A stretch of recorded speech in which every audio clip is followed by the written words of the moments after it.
வணக்கம். என்னோடய பேர் மென்மொழி. நான் ஈஷா யோகா பயிற்சி 2008ல் முடித்தேன். ஈஷாவில் பார்த்திங்கன்னா சத்குரு வந்து பெரிய பெரிய செயல்கள்லாம் எடுத்து பண்ணிகிட்ருக்காங்க. அதில் குறிப்பாக சொல்லணும்னா மண் காப்போம் இயக்கம். இந்த மண் காப்போம் இயக்கம் வந்து அவர் கையில் எடுக்கிறதுக்கு முன்னாடி மண் வந்து ஒரு ஜடப்பொருள் அப்படி தான் நான் நினச்சிட்டு இருந்தேன். ஆனால் முதன் முறையாக சத்குரு வந்து மண்ணுக்கு வந்து உயிர் இருக்குது அப்படின்னு சொன்னாங்க. இந்த மண்காப்போம் இயக்கத்தில் பார்த்திங்கன்னா சத்குரு 100 நாள் வந்து மோட்டர் பைக்கில் உலகம் முழுக்க சுற்றி வந்தாங்க. கடுமையான வெயில், மழை, பனி, புழுதி புயல் இது மாதிரி எதை பற்றியுமே பொருட்படுத்தாமல் அவங்க வந்து அவேர்னஸ் ஏற்படுத்தினாங்க. அப்போல்லாம் பார்த்திங்கன்னா எனக்கு ரொம்ப உள்ளுக்குள்ளே வலியாக இருக்கும். நான் நிறைய டைம் அழுதுருக்கிறேன்.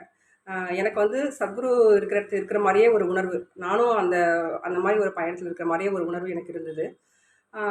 ஆனால் சத்குரு என்ன சொன்னாங்கன்னா, என்னை பற்றி நீங்கள் கவலைப்பட வேண்டாம். ட்விட்டர்ன்ற சோஷியல் மீடியா இருக்குது. அதில் வந்து வேர்ல்டு லெவலில் எல்லாருமே இருக்கிறாங்க. தலைவர்கள் இருக்கிறாங்க. நீங்கள் வந்து ட்விட்டரில் பேசிகிட்டே இருக்கணும். அதாவது மண்ணோட வளம் வந்து குறைஞ்சி போயிட்டே இருக்குது.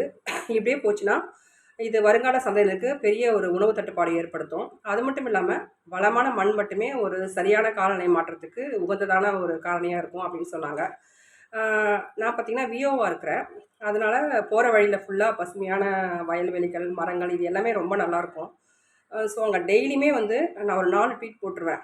சேவ் சாய்ன்ற குரூப்பில் இருந்தேன். அந்த குரூப்பில் பார்த்திங்கன்னா டெய்லி ஒரு லிங்க் போடுவாங்க. ட்விட்டர் லிங்க் போடுவாங்க. லைக் பண்ண சொல்லுவாங்க, ரீட்வீட் பண்ண சொல்லுவாங்க.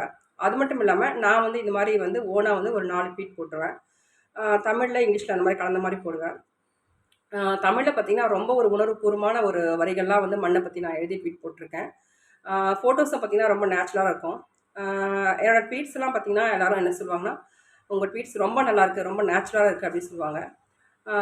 நான் எப்படி இருந்தேன்னா அந்த மண்காப்போம் இயக்கம் அந்த 100 நாளுமே ரொம்ப ஒரு உணர்வுபூர்வமாகவும் ஏன்னா நான் முழுமையாக கொடுத்தேன். சத்குரு சொல்லுவாங்க, முழுமையாக நீங்கள் உங்களுக்கு கொடுக்குறதா ரொம்ப முக்கியம்னு சொல்லுவாங்க. நான் அந்த மாதிரி இருந்தேன். ரொம்ப ஃபயராக இருந்தேன். ஸோ இந்த மண்காப்போம் இயக்கத்தில் வந்து நான் தன்னார்வ தொண்டு செஞ்சது வந்து எனக்கு ரொம்ப பெருமிதம். இன்றைக்கி வரைக்கும் கடந்த 3 வருஷமாக சேசலுக்காக நான் ட்வீட் பண்ணிகிட்டே இருக்கிறேன். இந்த வாய்ப்பை வந்து சத்குரு எனக்கு கொடுத்துருக்குறாங்க. நன்றி.